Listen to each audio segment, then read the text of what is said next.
2020 October മാസത്തിൽ ഞാൻ Thrissur ക്രൈംബ്രാഞ്ചിൽ attach ജോലി ചെയ്ത് വരുന്ന കാലത്ത് പഴയന്നൂർ പോലീസ് സ്റ്റേഷൻ ലിമിറ്റിലെ തിരുമണി ആദിവാസി കോളനിയിൽ കുട്ടൻ എന്ന് പറഞ്ഞ ഒരാൾ കൊല്ലപ്പെടുന്നു. മറ്റൊരു വീടിൻ്റെ സിറ്റ് ഔട്ടിൽ കൊല്ലപ്പെട്ട നിലയിൽ കിടക്കുന്നതായി കാണുന്നു. കുട്ടൻ നിരവധി കേസുകളിലെ പ്രതിയും ഒരു ആദിവാസിയുമായിട്ടുള്ള ഒരാളാണ്. കുട്ടൻ പുറത്തെവിടെയോ ജോലിക്ക് പോയിരുന്ന ആളായിരുന്നു. പക്ഷേ അന്നത്തെ ദിവസം ജോലി കഴിഞ്ഞ് പുറത്ത് ആഴ്ചയിലൊരിക്കലോ മാസത്തിലൊരിക്കലൊക്കെ വരുന്ന ആളാണ്. അന്ന് കുട്ടൻ ജോലി കഴിഞ്ഞ് വന്നിട്ട് കമ്പനി കൂടി ആളുകളൊക്കെ ആയിട്ട് അന്ന് പകൽ ഫുള്ളായിട്ട് മദ്യപിച്ചിരുന്നു. പല ആളുകളുമായി ഒന്നിച്ചിരുന്ന് മദ്യപിച്ചിരുന്നു. അങ്ങനെ ഈ തോട്ടത്തിനകത്തുള്ള ഈ ഒരു വീടിൻ്റെ സിറ്റ് ഔട്ടിലിരുന്നിട്ടാണ് അവർ മദ്യപിച്ചിരുന്നത്. വീട്ടുകാർ വീടിനകത്ത് കിടന്നുറങ്ങി. അതിന് ശേഷം ഇവർ അവിടുന്ന് മദ്യപിച്ചു. രാത്രി വളരെ വൈകി എല്ലാവരും പോയി. ഒരു 10 മണിയോട് കൂടിയിട്ട് എല്ലാവരും പോയി. കുട്ടൻ അവിടെ തന്നെ കിടന്നു. ആ കിടന്ന കുട്ടനെ പിറ്റേന്ന് കാലത്ത് ശരീരം മൊത്തം വെട്ടി പരിക്കേൽപ്പിച്ച് രക്തത്തിൽ കുളിച്ച് കൊല്ലപ്പെട്ട നിലയിലാണ് കാണുന്നത്. ഇതാര് ചെയ്തു എന്നുള്ളത് വീട്ടുകാർക്കും അറിയില്ല. ആ വീട്ടുകാർക്കും അവൻ കടന്നിരുന്ന ആ സിറ്റ് ഔട്ടിൻ്റെ അകത്ത് അല്ലെങ്കിൽ ആ വീടിനകത്ത് താമസിച്ചിരുന്ന അവരും അറിഞ്ഞിട്ടില്ല. കാലത്തിരുന്ന് ഡോറ് തുറന്ന് നോക്കുമ്പോഴാണ് അവരിത് കാണുന്നത്. എന്താ ഉണ്ടായതെന്ന് ആർക്കും അറിയില്ല. അന്ന് അവസാനം രാത്രി 10 മണിക്ക് 3 പേരും ലാസ്റ്റിലെ 3 പേരും കൂടി കള്ളു കുടിച്ച് പോകുമ്പോഴും യാതൊരു സംഭവം ഉണ്ടായിട്ടില്ല. നല്ല രീതിയിൽ സംസാരിച്ച് കള്ളൊക്കെ കുടിച്ച് അവർ ഉറങ്ങാൻ കിടന്ന ആളാണ്. പിന്നെ ഇതാര് ചെയ്തു ആർക്കും ഒരു വീടില്ല. പിന്നെ വേറെ സംഭവങ്ങളും കേസുകളൊക്കെ ഉണ്ടെങ്കിൽ തന്നെ ആ നാട്ടിൽ അത്തരം കുറ്റകൃത്യം ചെയ്യാൻ പ്രാപ്തരായിട്ടുള്ള ആരും ഉള്ളതായിട്ടും ജനങ്ങൾ അന്വേഷണത്തിൽ പറയുന്നില്ല. പക്ഷേ ഇങ്ങനെയൊരു സംഭവം ഉണ്ടായപ്പോൾ അന്ന് ഞാൻ സ്ക്വാഡിൽ നമ്മുടെ ക്രൈംബ്രാഞ്ചിൽ അറ്റാച്ച് ചെയ്ത് ശരിയാണ് തൃശ്ശൂർ നേരത്തെ പറഞ്ഞല്ലോ. അപ്പോൾ കുന്നോളം DYSP സിനോസ് സാർ വിളിച്ചിട്ട് പറഞ്ഞു, അഷ്റഫെ, നമ്മുടെ ലിമിറ്റിൽ ഇങ്ങനെ ഒരു സംഭവം ഉണ്ടായിട്ടുണ്ട്, നീ ഒന്ന് പറ്റുമെങ്കിൽ ഒന്ന് വരണം, സുദർശൻ സാറോടൊന്ന് പറഞ്ഞിട്ട് ഒന്ന് വരണം, ഒന്ന് വന്ന് നോക്കണം, ഇത് ആരാ ചെയ്ത് എന്താ ചെയ്തതെന്ന് അറിയില്ല, പ്രശ്നമാണ്, ഒന്ന് വരണം എന്ന് പറഞ്ഞു. അപ്പോൾ ഞാനതുമാതിരിക്ക് സുദർശൻ സാറോട് പറഞ്ഞു. ഞാൻ സ്ക്വാഡിലുള്ള ഹബീബ കൂടിയിട്ട് സുദേവും കൂടിയിട്ട് നേരെ വണ്ടിയെടുത്ത് നേരെ ഈ പറഞ്ഞ തിരുമണിയിലേക്ക് വന്നു. അവിടെ വന്നപ്പോൾ ആളുകളൊക്കെ കൂടി നിൽക്കുന്നുണ്ട്. എല്ലാവരെയും പലതും പറയുന്നുണ്ട്. പക്ഷേ ആർക്കും ഒരു ഐഡിയ ഇല്ല അങ്ങനെ ചെയ്തതിനെ കണ്ടതോ വിളിച്ചതോ ആരുമില്ല. പോലീസും എല്ലാവരും അതിപ്പോൾ വല്ലാത്തൊരവസ്ഥയിലാണ്. ഇങ്ങനെ ഇത്രയും ചെയ്തിട്ട് ആരും കണ്ടവരില്ല. രാത്രിയാണ് ചെയ്തിരിക്കുന്നത്. മറ്റു ശത്രുക്കളും അന്ന് പകൽ ഫുള്ളായിട്ടും രാത്രിയും ഒക്കെ കള്ളു കുടിച്ചവരുണ്ട്. അവരൊക്കെ വിളിച്ച് ചോദ്യം ചെയ്തു. കള്ളു കുടിച്ച് ഒപ്പം ഇരുന്നവർ, പകൽ കള്ളു കുടിച്ചവരും രാത്രി കള്ളു കുടിച്ചവരും എല്ലാവരും ചോദ്യം ചെയ്തു. അവരൊക്കെ ആ പ്രസൻസ് അവിടെ ഉണ്ടായിരുന്നു. എല്ലാവരും ആർക്കും ഒരു ഭാവവ്യത്യാസവും ഇല്ലാതെ എല്ലാവരും പ്രസൻ്റായിരുന്നു. എല്ലാവരും ഇൻക്വസ്റ്റിൻ്റെ നടപടിക്രമങ്ങളിൽ പഞ്ചായത്തായിട്ടും മറ്റുള്ള കാര്യങ്ങളിലൊക്കെ അവർ പ്രസൻ്റാണ്. അവരൊക്കെ ചോദിക്കുന്നതിന് മുന്നേ കാര്യങ്ങൾ ഓരോന്നോരോന്ന് പറയാൻ തുടങ്ങി. പക്ഷേ ആരിലും ഒരു ഭാവവ്യത്യാസമോ മറ്റൊന്നും നമ്മൾ കണ്ടില്ല. പക്ഷേ അതിൽ കുറച്ച് ആളുകളെ നമ്മൾ ലാസ്റ്റ് മദ്യപിച്ചിരുന്ന ഒരു 3-4-5 പേര് ഉണ്ടായിരുന്നു, പലപ്പോഴായി മദ്യപിച്ചത്. അവരൊക്കെ വിളിച്ച് നമ്മുടെ അവിടെ തന്നെയുള്ള ഒരു സ്കൂള്, ആദിവാസി ഒരു സ്കൂളുണ്ട്, ഒരു ഒറ്റമുറി 2 മുറി സ്കൂള്, അവരെ അവിടേക്ക് കൊണ്ടുപോയി. ഇതൊരു കാടിനോട് ചേർന്നുള്ള സ്ഥലമാണ്. 2 ഭാഗവും കാടാണ്. നടുക്ക് കൂടെ റോഡ് പോകേണ്ടതെന്ന് മാത്രമേ ഉള്ളൂ. ആദിവാസികൾ മാത്രം താമസിക്കുന്ന ഏരിയ. അങ്ങനെ മറ്റുള്ളവരുണ്ട്, എന്നാലും ആദിവാസി കോളനികളാണ്. അപ്പോൾ ഇവരെ കുറച്ച് ആളുകളെ നമ്മളവിടെ ക്യാമ്പ് ഓഫീസ് വരെ തുടങ്ങിയിട്ട് കുറച്ച് ആളുകളെ അവിടെ വിളിച്ച് ചോദ്യം ചെയ്യാൻ നിന്നു. ഓരോരുത്തരെ ചോദ്യം ചെയ്തു. ആ ചോദ്യം ചെയ്ത മൊഴികളൊക്കെ മനസ്സിൽ വെച്ചിട്ടുണ്ട്. അപ്പം മൊഴി രേഖപ്പെടുത്തുന്നൊന്നുമില്ല, ഒക്കെ ഏകദേശം നോട്ട് ചെയ്യുന്നേ ഉള്ളൂ. രേഖപ്പെടുത്തിയിട്ട് ഞാൻ CI അന്ന് ബാലകൃഷ്ണൻ സാറാണ് തോന്നുന്നത്, ബാലകൃഷ്ണൻ സാറ്, മറ്റ് 2-3 CIമാരും വന്നിരുന്നു. DYSP ഉണ്ട്, അങ്ങനത്തെ ഒരു ഷെരീഫ് സാറ് ആണെന്ന് തോന്നുന്നു, പഴയനൊരു CI. ഇൻക്വസ്റ്റ് നടപടികളൊക്കെ ആയിട്ട് ആൾ നിൽക്കുന്നുണ്ട്. ഞാൻ അതേപോലെ ഓരോരുത്തർ ചോദിച്ചു. ഈ ചോദിച്ച ചോദ്യങ്ങളിന് ശേഷം ഈ മൊഴികളൊക്കെ വെച്ചിട്ട് ഞാൻ ഫീൽഡിലേക്ക് ഇറങ്ങി, ഞാനും സുദേവും ഹബീബൊക്കെ കൂടിയിട്ട്. അങ്ങനെ 3 ആളും 3 വഴിക്ക് ഇങ്ങനെ തിരിഞ്ഞു. ഞാനും സുദേവ് ഒരു വഴിക്ക് പോയി, പിന്നെ ഹബീബ് വേറൊരു വഴിക്ക് പോയി. DYSP സാർ എന്നോട് പറഞ്ഞു, അഷ്റഫെ, ഞങ്ങൾ ഇവരെ ഇവിടെ നിർത്തണോ, അതേ ക്യാമ്പിൽ ഇവർക്ക് വീട്ടിൽ നിർത്തണോ, അതേ ഇവിടുന്ന് കൊണ്ടുപോകണമെന്ന് ചോദിച്ചു. സാറേ, അവരൊക്കെ കൊണ്ടുപോകുള്ളൂ, ലാസ്റ്റുള്ള 5 പേരെയും കൊണ്ടുപോകുള്ളൂ, ലാസ്റ്റ് മദ്യപിച്ച 5 പേരും കൊണ്ടുപോകുള്ളൂ സാർ, ഞങ്ങളങ്ങോട്ട് വരാം എന്ന് പറഞ്ഞിട്ട് അവരങ്ങനെ സ്റ്റേഷനിലേക്ക് കൊണ്ടുപോയി. അങ്ങനെ ഇരിക്കുന്ന സമയത്ത് അങ്ങനെ ഓരോ വീടുകളിലും ഇപ്പോൾ ഈ കള്ളു കുടിച്ചു എന്ന് പറഞ്ഞ ആളുകളുടെ ഒക്കെ വീട്ടിൽ പോയി. അവരെവിടെയായിരുന്നു, എന്ത് വസ്ത്രം ധരിച്ചു, എപ്പോൾ വന്നു, എപ്പോൾ പോയി, വന്നത് എങ്ങനെയാണ്, മദ്യപിച്ചിരുന്നോ, ആരാണ് വാല് തുറന്നു കൊടുത്ത് എന്ന് തുടങ്ങിയിട്ടുള്ള ഒരു അവർ പറഞ്ഞ മൊഴിക്കനുസരിച്ചുള്ള ഡീറ്റെയിലായിട്ടുള്ള ഇൻഫർമേഷൻ കാര്യങ്ങളൊക്കെ എല്ലാ ഭാഗത്തു നിന്നും കളക്ട് ചെയ്ത് വന്നപ്പോൾ അതിലൊരുത്തൻ താമസിക്കുന്ന, അവൻ്റെ പേര് ശ്രീജിത്ത് എന്നാണ്, അത് കള്ളുപിടിക്കാനൊക്കെ ഉണ്ടായിരുന്നതാണ് ശ്രീജിത്ത്. 24 വയസ്സ്. അപ്പോൾ ശ്രീജിത്തിനെ ഞങ്ങളവിടെ കണ്ടിരുന്നു, അവിടെ വെച്ച് സംസാരിച്ചു. യാതൊരു ഭാവപ്പകർച്ചയും യാതൊരു ഭാവവ്യത്യാസവും ഇല്ലാതെ എല്ലാ കാര്യങ്ങളിലും ഇൻക്ലൂഡായിട്ട് എല്ലാ കാര്യങ്ങളിലും വേണ്ടപ്പെട്ട ഓടി നടന്ന് കാര്യങ്ങളൊക്കെ ചെയ്യുന്നുണ്ട്. യാതൊരു വ്യത്യാസമില്ല. കാരണം എന്തെങ്കിലും ഒരു സംശയം അല്ലെങ്കിൽ മാറി നിൽക്കുന്നോ അല്ലെങ്കിൽ വേറെ ഏതെങ്കിലും വിധത്തിലുള്ള ഭാവവ്യത്യാസമൊക്കെ കാണുമ്പോഴല്ലേ നമുക്ക് സംശയപ്പെടുന്നത്. അതേപോലെ തന്നെ ശ്രീജിത്ത് ഉണ്ടായിരുന്നു. അങ്ങനെ ശ്രീജിത്തിൻ്റെ വീട്ടിൽ ചെന്നു. ശ്രീജിത്തിനോട് വീട്ടിൽ ചെന്നിട്ട് അമ്മയോട് ചോദിച്ചു ശ്രീജിത്ത് എവിടെയാണ്. അപ്പോൾ ശ്രീജിത്ത് അമ്മ ആ മരിച്ചോടത്തേക്ക് പോയിട്ടുണ്ട്, അവൻ അവിടെ ഉണ്ടാവും, ഇവിടെയൊന്നും ഇല്ല, അവൻ ഇന്നലെ രാത്രിയൊന്നും ഇവിടെ വന്നിട്ടില്ല. അവൻ ഒറ്റ വാക്ക് അവൻ്റെ അമ്മയുടെ മൊഴിയിൽ നിന്ന്, അവൻ്റെ അമ്മയുടെ വാക്ക്, ഇന്നലെ രാത്രിയൊന്നും അവിടെ വന്നിട്ടില്ല, എവിടെയെങ്കിലൊക്കെ ഉണ്ടാവും, ഇപ്പോൾ അവൻ മരിച്ചോടത്തിൽ എവിടെയെങ്കിലും ഉണ്ടാവണം എന്ന് പറഞ്ഞു.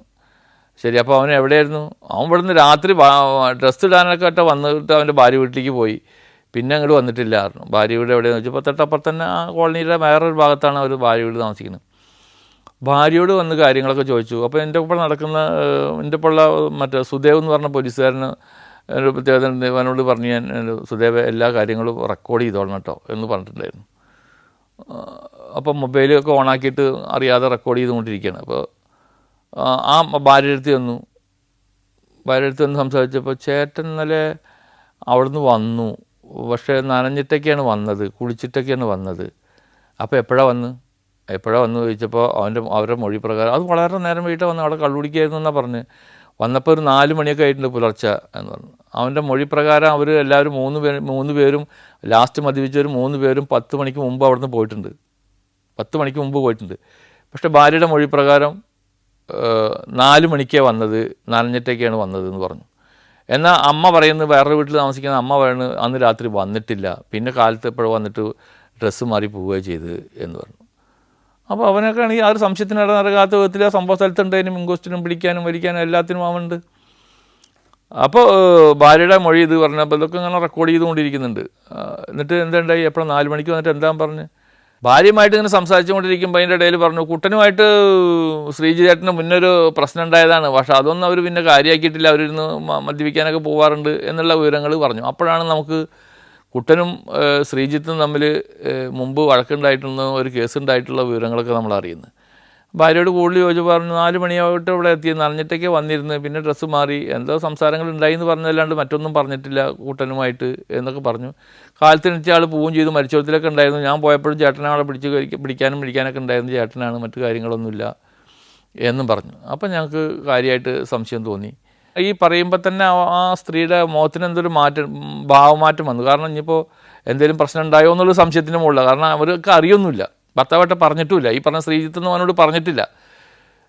എന്തായാലും ആ വിവരങ്ങൾ നമുക്ക് അങ്ങനെ കിട്ടിയപ്പോൾ ഞാൻ മെല്ലെ DSP സാറിനെ വിളിച്ച് പറഞ്ഞു, സാറേ ചെറിയൊരു പ്രശ്നമുണ്ട്, ആ കൊണ്ടുപോയാൽ ഇന്ന പേരുള്ള ഒരുത്തരുണ്ടോ ചോദിച്ചു.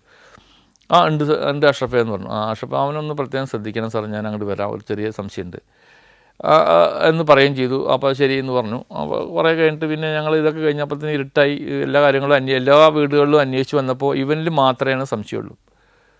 അങ്ങനെ നേരെ സ്റ്റേഷനിൽ വീണ്ടും ചെന്നു. DSP സാറുണ്ടായിരുന്നു, എന്തെങ്കിലും വിശേഷമുണ്ടോ, അറിയോ, വല്ല പ്രശ്നങ്ങളുണ്ടോ. അപ്പോൾ അവനെ വിളിച്ച് കാര്യങ്ങൾ ചോദിച്ചപ്പോൾ അവൻ ഇല്ല സാർ.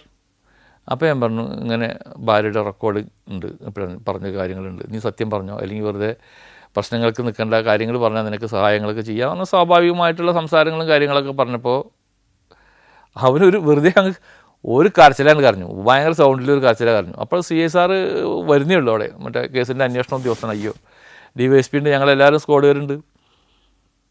ഒരു കരച്ചിലേ കരഞ്ഞു. എന്നിട്ട് അവൻ പറയുന്നത്, സാറ് എനിക്ക് അങ്ങനെ ചെയ്യേണ്ടി വന്നു സാറേ, പിന്നെ പല പ്രാവശ്യമായിട്ട് ഈ കുട്ടൻ ഉപദ്രവിച്ചിട്ടുണ്ട്, ഈ കുട്ടൻ പല പ്രാവശ്യമായിട്ട് അവനെ ഉപദ്രവിച്ചിട്ടുണ്ട്. അന്ന് കള്ള് കുടിച്ച് പോകുമ്പോഴും ഈ കള്ള് കുടിക്കുന്ന സമയത്തും അവൻ എന്നെ കുറ്റം പറഞ്ഞു. ഒരുമിച്ച് കുട്ടൻ്റെ കള്ളാണ് കുടിക്കുന്നതെങ്കിലും ഈ കള്ള് കുടിക്കുന്ന സമയത്തും അവൻ എന്നെ കുറ്റം പറഞ്ഞു സാർ. അപ്പോൾ ആ വൈരാഗ്യത്തിൽ ഞാൻ അന്ന് രാത്രിയാകുമ്പോൾ എല്ലാവരും പോയപ്പോൾ ഞാനും പോയി. ഞാൻ പോയിട്ട് വീട്ടിൽ നിന്ന് ഒരു വാളുണ്ട്, ഒരു മൂർച്ചയൊന്നും ഇല്ലാത്ത നല്ല നീളമുള്ളൊരു വാള് ഉണ്ടാക്കിയതാണ്. ഒരു ആദിവാസി ഇതിൽപ്പെട്ട ആളുകളാണ്. ആ വാളെടുത്ത് കൊടുന്ന് വീടിൻ്റെ ഇവൻ്റെ സിറ്റ് ഔട്ടിൻ്റെ അവിടെ ഇവൻ ഇരിക്കുമ്പോൾ അവിടെ പതിയിരുന്നു. അവൻ പൊന്തക്കാട്ടിൻ്റെ ഭാഗത്ത് ഇരുന്നു, ആരും കാണാതിരുന്നു. ഇവൻ നല്ല ഉറക്കാവുന്നവരെ അവിടെ പതിയിരുന്നു. അവിടെ പതിയിരുന്നതിന് ശേഷം ഇപ്പം നല്ല ഉറക്കായപ്പോൾ ഈ വാൾ കൊണ്ട് തൂഫാനായി വെട്ടി അതിനെ ശരിപ്പെടുത്തി മരിച്ചു എന്നുള്ള ഉറപ്പായതിനു ശേഷം അവിടെ നിന്ന് ഇറങ്ങി നേരെ പാടത്ത് കൂടെ പോയി ഈ വാള് അവിടെ അടുത്തൊരു തോട് വെള്ളം പോകുന്ന തോട് അല്ലേ, ആ തോടിൽ എൻ്റെ അടിയിൽ കൊണ്ടുപോയിട്ട് മണ്ണിൽ കുഴിച്ചിട്ട് അതിൻ്റെ മുകളിൽ കല്ലൊക്കെ വെച്ച് ക്ലിയറാക്കി അവിടെ നിന്ന് കയറി നേരെ വീട്ടിൽ പോയി ഡ്രസ്സൊക്കെ മാറി നനഞ്ഞ് വിട്ട് അങ്ങനെ വീട്ടിൽ പോവുകയുണ്ടായത്. അപ്പോൾ ഇതിന് ശേഷം ഇവൻ്റെ ഭാര്യനെ കളിയാക്കുക, അവൻ്റെ അമ്മയെ ചീത്ത പറയുക, ഇത്ര തുടങ്ങിയിട്ടുള്ള ഒരുപാട് സംഭവങ്ങൾ ഈ കുട്ടനിൽ നിന്ന് ഇവനുണ്ടായിട്ടുണ്ട്. ആ ഒക്കെ ഒരു വൈരാഗ്യത്തിലാണ് ഇവൻ ഇത് ചെയ്തത്. പക്ഷേ ഇവൻ്റെ പ്രവൃത്തി ചെയ്തിട്ട് ഈ ബോഡിയുടെ അടുത്ത് നിൽക്കാനും പഞ്ചായത്തുകാരായിട്ട് അല്ലെങ്കിൽ മറ്റേ ഇൻക്വസ്റ്റ് സമയത്ത് സഹായങ്ങൾ, പോലീസിന് സഹായങ്ങൾ ചെയ്തു തരാനും സംസാരിക്കാനും യാതൊരു ഭാവപ്പകർച്ചയില്ലാണ്ട് നിന്നിരുന്നതാണ്. ആ കള്ളു കുടിച്ച ആർക്കും ഇവനെ സംശയമില്ല, ഒപ്പം ഇരുന്ന് കള്ളു കുടിച്ച ഒരാൾക്കും ഇവനെ സംശയമില്ല. അങ്ങനെയുള്ളൊരു ഇൻസിഡൻറ്റേ ഉണ്ടായിട്ടില്ല. ഒരു സംഭവങ്ങളും അതിന് സംശയിക്കുന്ന വിധത്തിൽ ഒരു സംഭവങ്ങളും ഉണ്ടായിട്ടില്ല.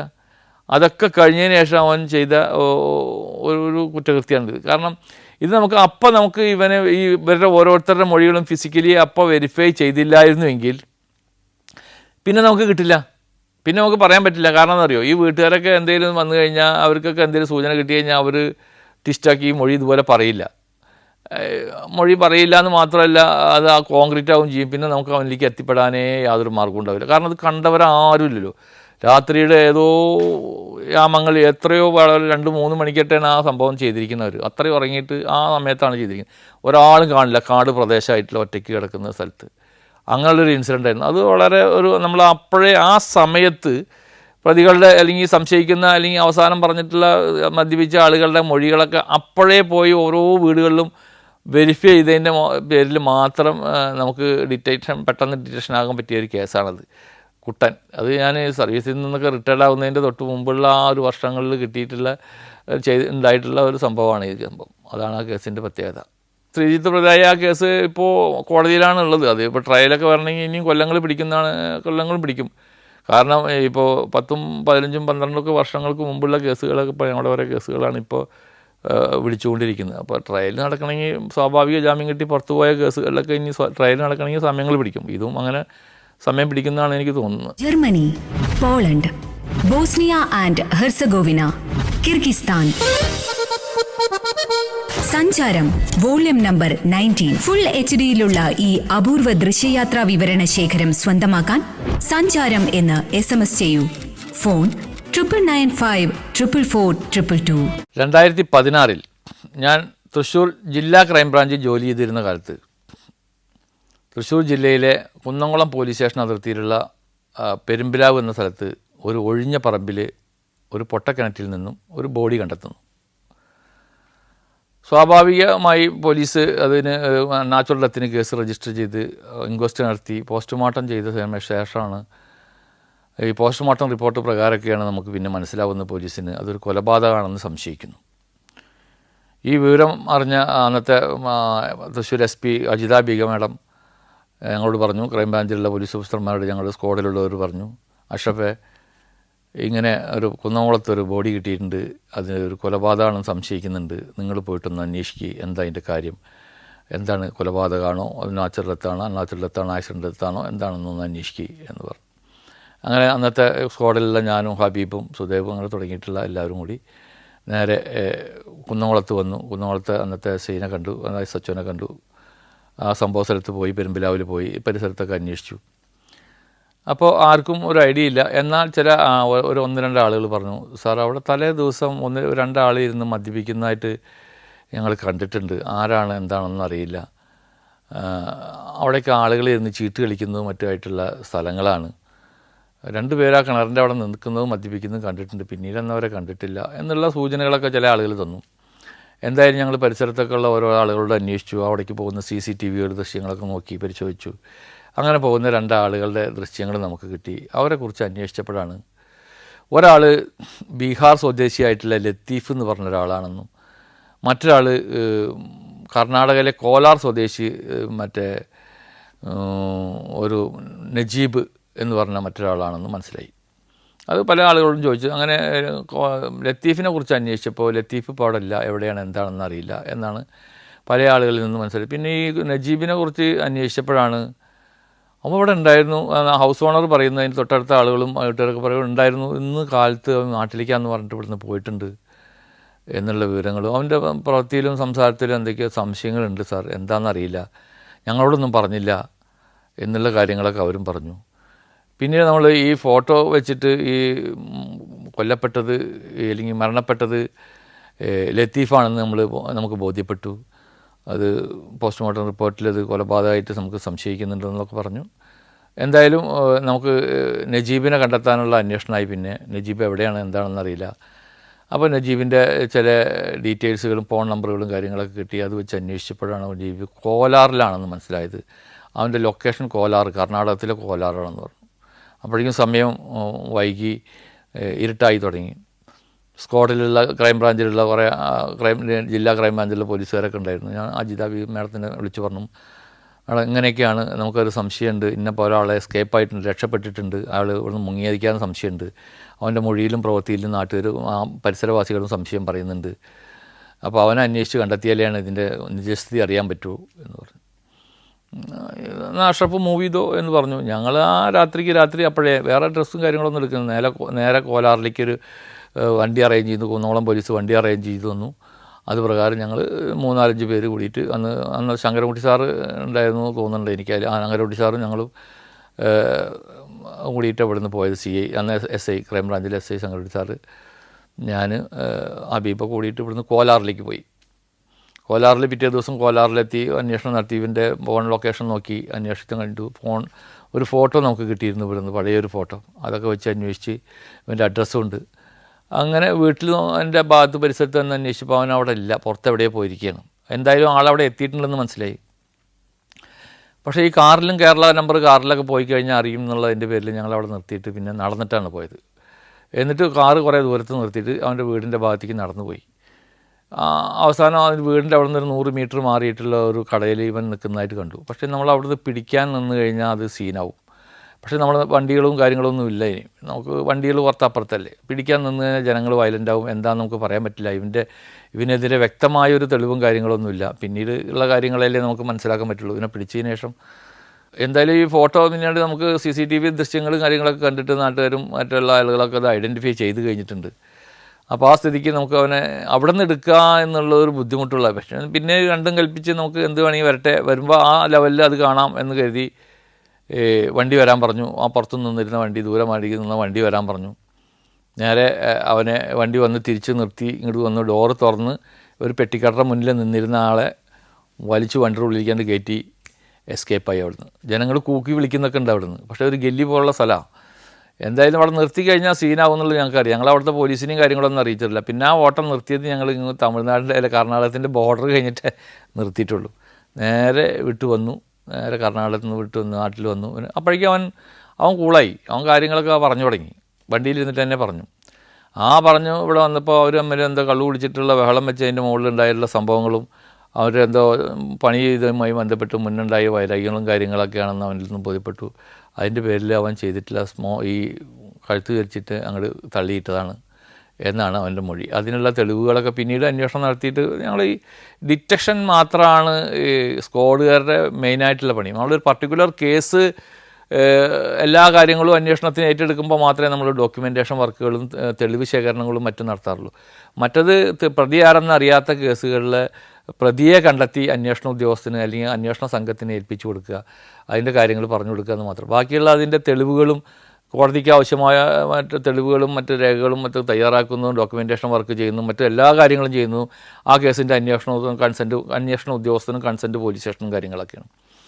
നമ്മളെ സംബന്ധിച്ചിടത്തോളം അത് അന്നത്തെ SP അദ്ദേഹത്തിൻ്റെ നിർദ്ദേശപ്രകാരം ഈ കൃത്യം നടത്തിയത് ആരെന്ന് കണ്ടെത്തിയിട്ട് അത് അവരെ ഏൽപ്പിക്കുക, അത്ര മാത്രമേ ഉള്ളൂ. അത് പ്രകാരം നമ്മൾ ഇതിൻ്റെ കൺഫെഷൻ പ്രകാരം നേരെ കുറ്റം കൃത്യമാണെന്ന് മനസ്സിലായി. അതിനുള്ള തെളിവുകളും കാര്യങ്ങളും അവൻ ഹാജരാക്കി തന്നു. പിന്നീട് അവനെ പോലീസ് സ്റ്റേഷനിൽ അവനെ അന്വേഷണ ഉദ്യോഗസ്ഥ മുമ്പ് ഹാജരാക്കി ഞങ്ങൾ പിന്നെ വീണ്ടും ഞങ്ങളുടെ യൂണിറ്റിലേക്ക് മടങ്ങുകയാണ് ചെയ്തത്. ഇവരുടെ നമ്പർ കേന്ദ്രീകരിച്ച് അന്വേഷണം നടത്തി പാലക്കാട് ക്രൈം സ്ക്വാഡിലെ ജലീൽ SIയുടെ നേതൃത്വത്തിലുള്ള ഒരു പോലീസ് സംഘം ഇവരുടെ മൊബൈൽ ലൊക്കേഷനും തേടി ഇങ്ങനെ ഈ വനപ്രദേശത്തേക്ക് ഈ ഗ്രാമത്തിലേക്ക് വന്നതാണ്. അങ്ങനെ ഉൾപ്രദേശത്ത് ഇവരുടെ ഈ വീട് ലൊക്കേറ്റ് ചെയ്ത് അങ്ങനെ വീട്ടിലേക്ക് വന്നപ്പോഴാണ് ഇവർ ഇങ്ങനെ വെട്ടുകൊണ്ട് ഗുരുതരാവസ്ഥയിലും ഒരാൾ അബോധാവസ്ഥയിലൊക്കെ ആയിട്ട് കിടക്കുന്നത് കണ്ട്, രണ്ടുപേരും അബോധാവസ്ഥയിലാണ് കിടക്കുന്നത് കണ്ട് ഈ പോലീസ് ഓഫീസർമാരാണ് ആദ്യം ഇത് കാണുന്നത്.